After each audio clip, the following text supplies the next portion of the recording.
அப்பா வந்தாடா என்ன பதில் சொல்ல போறோம். ஐயோ போச்சே பையன்.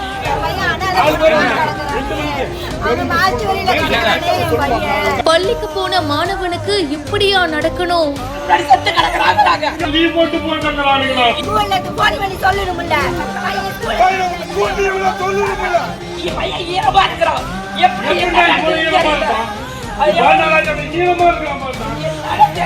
கல் நெஞ்சையும் கதற வைக்கும் காட்சிகள்.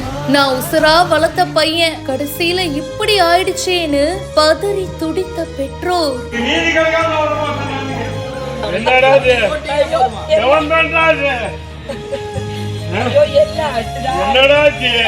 பரபரப்பான பின்னணி.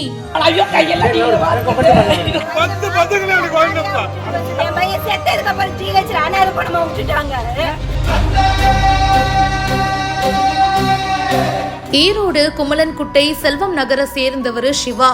கட்டுமான மேற்பார்வையாளரா இருக்காரு. இவருக்கு ஆதித்யா அப்படின்ற மகனும் ஒரு மகளும் இருக்காங்க. மகன் ஆதித்யா பாத்தீங்கன்னா குமலன்குட்டையில இருக்கிற ஒரு அரசு மேல்நிலை பள்ளியில 12ஆம் வகுப்பு படிச்சிட்டு இருக்காரு. வழக்கம் போல அவங்க அப்பா மகனை ஸ்கூல் வாசல்ல விட்டுட்டு வேலைக்கு போயிருக்காரு. அப்படி இருக்கும்போது மாலையில மாணவன் ஆதித்யா ஸ்கூல் பக்கத்துல இருக்கிற பகுதியில மாற்று உடையில, அதாவது சீருடை இல்லாம வேறொரு உடையில மயங்கிய நிலையில இருந்திருக்காரு. உடனடியா அவர் அரசு மருத்துவமனைக்கு கூட்டிட்டு போக அங்க அந்த மாணவன் இறந்துட்டாரு அப்படின்னு சொல்லியிருக்காங்க. தகவல் கிடைச்சதும் மாணவனுடைய பெற்றோர் பார்த்துட்டு அவருடைய உடலை பார்த்து கதறி அழறாங்க. இந்த காட்சிகள் ரொம்பவே கஷ்டமா இருக்குங்க. நான் பெத்த பையன் செத்து கிடக்குறான்னு சொல்றாங்க.